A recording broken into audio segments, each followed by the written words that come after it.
Hello friend जय जगन्नाथ नमस्कार मु नमिता आपण स्वागत करुच्ची एनआर नोट्स को आम आज संस्कृत शिक्षण किसी क्वेश्चन आंसर डिस्कसन करवा ठीक अच्छे जोटा कि मोस्ट इंपोर्टेंट क्वेश्चन मु जोटा जोटा कलेक्ट करी बहुत जगह नहीं आसबि आपण नहीं आसी जो मान क्लास भल लगुच निहाती चैनल को सपोर्ट कर आम गोटे गोटे थियोरी क्लास सहित आम किसी क्वेश्चन आंसर डिस्कसन करवा ठीक अच्छे चलो केवल वन लाइनर क्वेश्चन कारण मल्टीपल चॉइस एमती पूरा चार्टा ऑप्शन देकर कला बेलू बहुत माने टाइम टेक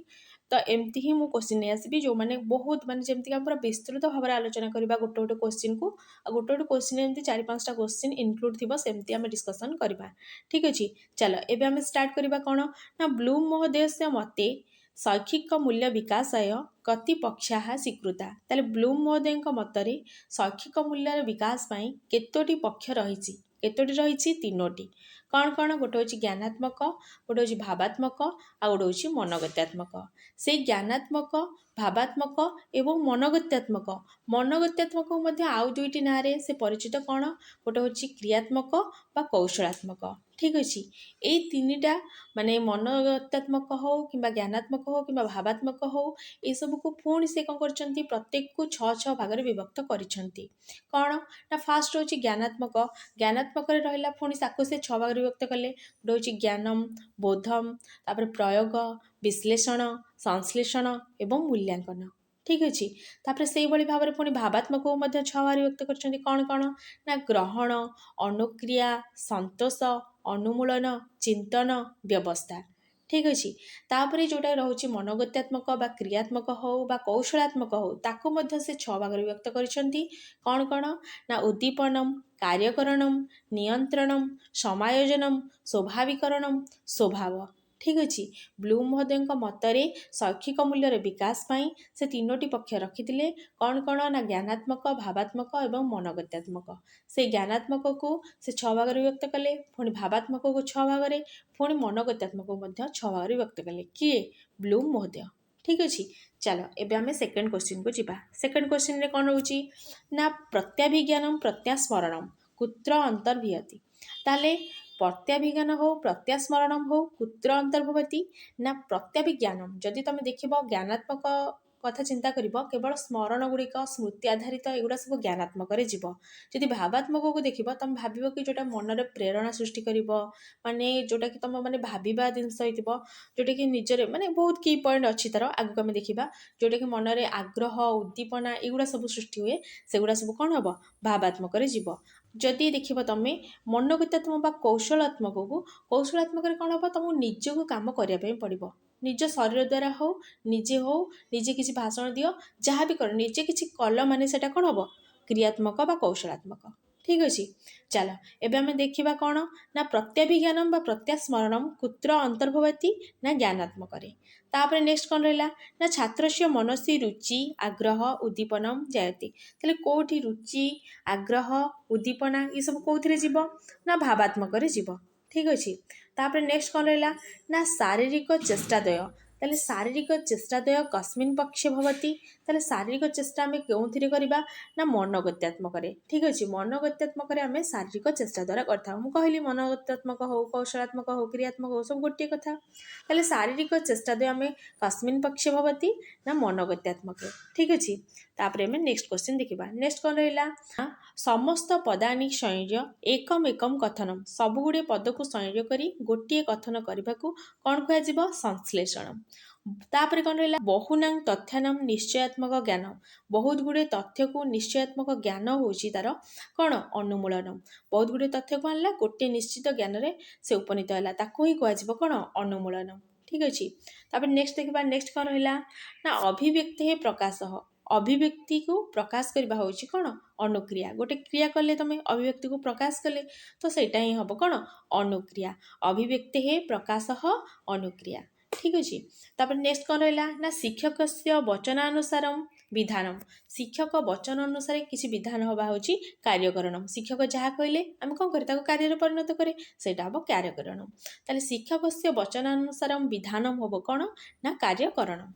तापर नेक्स्ट कौन रहा ना कस्य मते मनोगत्यात्मक पक्ष पंचदा ताले कहा मतरे मनोगत्यात्मक पक्ष पंच प्रकार मनोगत्यात्मक पक्ष आम आगुरी क्या विषय पढ़ी किए कही ब्लूम महोदय कही तो एबे आउ जन हेले सिम्पसन सी कहते 5 प्रकार ब्लूम महोदय केते प्रकार कही 6 प्रकार किंतु ये कहते सिम्पसन कहते मनोगत्यात्मक पक्ष हूँ 5 प्रकार ताले कश्य मतेन मनोगत्यात्मक पक्ष पंचधा ना सिम्पसन मतरे ठीक अच्छे। चलो एबे आम नेक्स्ट देखा संस्कृत भाषाया प्राचीन रूपम संस्कृत भाषार प्राचीन रूप कौन ना छंद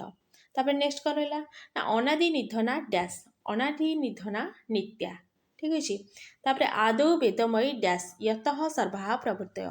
आदौ वेदमयी दिव्या यतः सर्वा प्रवृत्तय ठीक अच्छे। तापर नेक्स्ट कौन रहा नेक्स्ट कौन रहा अनादि निधना नित्या प्रवृत्तय माने अनादि निधना नित्या यही कुत्र वर्णितमस्ति यही श्लोकटा कौन वर्णना कराई ना अनादि निधना नित्या ये श्लोकटा वर्णना कराई वाक्य पद्य किए कर भर्तृहरि तुम शुणी जानी भर्तृहरि वाक्य पद्य कौन कर अनादि निधना नित्या ये श्लोकटा प्रकृति किंतु वाक्य पद्य श्लोकटा ना महाभारत अच्छी किंतु तुम महाभारत केवे भी लिखनी कारण जेहेतु आम सिटी बुक्रे अच्छी अनादि निधना नित्य बाघ स्रष्टा स्वयंभुवा आदौ वेदमयी दिव्या यतः सर्वा प्रवृत्तय यहाँ कौट आसी ना वाक्य पद्य आसी किए लिखिं ना भर्तृहरि लिखिं ठीक अच्छे। चलो एबे आम नेक्स्ट पॉइंट को जीवा कौन ना पुरुषस्य वाचिक रस पुरुषर वाचिक रस कौन ना ऋग्वेद ऋग्वेद हूँ पुरुषस्य वाचिक रस तापर देखा कौन नेक्स्ट रहा ना विंटर महोदय से मते वेदस्य काल विंटर महोदय मतरे वेदर काल हूँ 2500 तापर नेक्स्ट देखा जेकोबी मतरे जेकोबी महोदय से मते वेदस्य काल जेकोबी मतरे वेदर काल हूँ 4500 ठीक अच्छे। तापर नेक्स्ट देखा मैक्समुलर महोदय वेदस्य काल मैक्समुलर महोदय मतरे वेदर काल हूँ 1200 BC 4000 जदि दुईटा आग थी तुम 4000 ही मार कारण 4000 आम सिटी बुक्रे अच्छी इति कदा उक्तवान से केबे कही मैक्समुलर महोदय वेदर रचना काल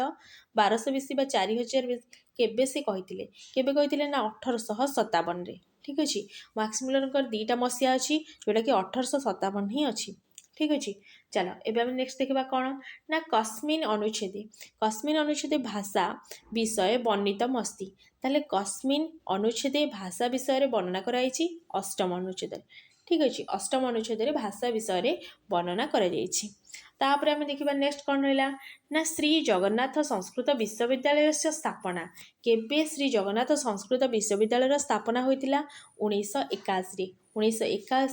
श्री जगन्नाथ संस्कृत विश्वविद्यालय स्थापना होता ताले सदाशिवर केबे स्थापना होता 1970 ठीक अच्छे 1970 सदाशिव संस्कृत विश्वविद्यालय स्थापना होता।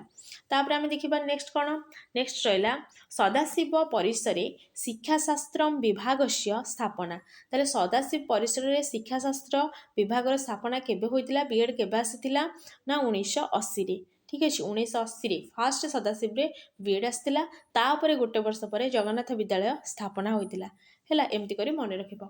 तापर कौन रहा ना ओडिशा प्राथमिक स्तर संस्कृत शिक्षा प्रारंभ ओडिशा रे केबे ठारू प्राथमिक स्तर रे संस्कृत शिक्षा दियाजिबो बोली आरंभ होइतिला 2010 ठारू 2010 पूर्वरु से माध्यमिक स्तर पर्यंत संस्कृत शिक्षा दिया जाउतिला माने माध्यमिक स्तर ठारू ही संस्कृत शिक्षा दिया जाउतिला जेबे 2010 ठारू कोन हला प्राथमिक स्तर को मध्य संस्कृत शिक्षा दियाजिबो बोली आरंभ हला। तापर नेक्स्ट क्वेश्चन कौन रहा ना श्री जगन्नाथ संस्कृत विश्वविद्यालय संस्कृत प्रशिक्षण केन्द्र रूपेण शिक्षाशास्त्र प्रारब्धम ताले केबे श्री जगन्नाथ संस्कृत विश्वविद्यालय को बीएड आसला बीएड आरंभ होता केबे 2012 ठारू ठीक अच्छे सदाशिव केबे ना 1980 ठीक अच्छे। चलो एबे हम नेक्स्ट देखा कौन ना भारत से प्रतिष्ठे द्वे संस्कृत संस्कृति ही तथा यही कथाटा किए कहते माने यही भारत से प्रतिष्ठे द्वे संस्कृत संस्कृति तथा केन उक्तम किए कहते एच.एस. विल्सन तुम देखिए भारत से प्रतिष्ठे द्वे दुई लगी एच आउ एस ये मतलब दीटा लेटर तो मन रखिदेव एमती एच.एस. विल्सन एच आउ S Wilson HS. Wilson Bharat से प्रतिष्ठे द्वे संस्कृत संस्कृति तथा है ये कथाटे कही तापर नेक्स्ट कौन रहा ना ऋग्वेद सायण भाष्य आंग्ल भाषायां केन प्रतीतवान किए करथिले ना ऋग्वेदर सायण भाष्य किए रचना करथिले मैक्समुलर। ठीक अछि, मैक्समुलर ऋग्वेदरे सायण भाष्य प्रकाशन करथिले बा सायण भाष्य आंग्ल भाषाया केन प्रतिपादितम किए करथिले ना मैक्समुलर। ठीक अछि, चलो एबे हम देखिबा आ शारीरिक भाष्य तले किए रचना करछंती शंकराचार्य। ठीक अछि, शारीरिक भाष्य होची शंकराचार्य आ सायण भाष्य होची मैक्समुलर हैला। तापर नेक्स्ट देखिबा कोन ना नेक्स्ट होची a dictionary English and Sanskrit कह लिखितबान एम विलियम। ताले एम दीटा एम रहउची से दीटा पुस्तक लिखछंती। A dictionary English and Sanskrit गोटे, a dictionary Sanskrit and English गोटे। ठीक अछि, जोटा कि a dictionary English and Sanskrit सेटा प्रथम रचना करथिले केबे ना 1851 मसिया रे। ठीक अछि, 1851 मसिया रे से कोन करथिले ए डिक्शनरी इंग्लिश एंड संस्कृत पुस्तक रचना करथिले। तापर कोन कले ना 1851 रहिला से 1899 रे 1899 रे मध्ये आ गोटे a dictionary Sanskrit and English पुस्तक रचना करथिले एम विलियम। ठीक अछि, चलो एबे हम नेक्स्ट देखिबा कोन 26 number a practical Sanskrit dictionary. A practical Sanskrit dictionary कह लिखितबान किए रचना करथिले ए प्रैक्टिकल संस्कृत डिक्शनरी किए ऑथर एंथोनी मैकडोनाल्ड। से कोठार ना ब्रोडेन रो प्रोफेसर ऑथर एंथोनी मैकडोनाल्ड जे कि ए प्रैक्टिकल संस्कृत डिक्शनरी पुस्तक लिखिथिले। ठीक अछि, लिखितबान। तापर नेक्स्ट क्वेश्चन रहला, नेक्स्ट कोन रहला ना गीतायाः हितोपदेशस्य आंग्ल भाषायाम अनुवादः केन रचितः। ताले गीता और हितोपदेश को आंग्ल भाषा रे अनुवाद किए करथिले ना चार्ल्स विल्किन्स। से केबे करथिले एटा जानिथिबो 1785। 1785 रे माने चार्ल्स विल्किन्स गीता और हितोपदेश को से कोन करथिले आंग्ल भाषा रे अनुवाद करथिले। तापर कोन रहला नेक्स्ट ना अभिज्ञान शाकुंतलम इत्यस्य जर्मनी भाषाया अनुवाद कह। ताले अभिज्ञान शाकुंतलम को जर्मनी भाषा रे की अनुवाद करथिले ना जॉर्ज फास्टन। केबे करथिले से ना से करथिले 1791। 1791 रे जॉर्ज फास्टन कोन करथिले ना अभिज्ञान शाकुंतलम को जर्मनी भाषा रे अनुवाद करथिले। ठीक अछि, जर्मन भाषा रे से अनुवाद करथिले। तापर कोन रहला ना प्रायतः कति भाषा भारते सन्ति। प्रायतः केतोटी भाषा भारत रे रहिसी ना 782 जोटा कि लोक माने व्यवहार करंती। ताले प्रायतः कति भाषा भारते सन्ति ना 782। तापर नेक्स्ट कोन रहला, नेक्स्ट होची अण भारतीय भाषा। अण भारतीय भाषा सन्ति केतोटी अण भारतीय भाषा रहिछि ना 63टी अण भारतीय भाषा रहिछि। ठीक अछि, एबे हमें 30टी क्वेश्चन आलोचना कले एटी हमर क्लास सरी जाइछि काना 30टा लेखा क्वेश्चन हमें प्रत्येक दिन डिस्कशन करबा। ठीक अछि, रहउछि सेति पर्यंत विदाय दियंतु। जो माने क्लास भल होछि निहाती लाइक करिकि जिवे। ठीक अछि, रहउछि, टाटा।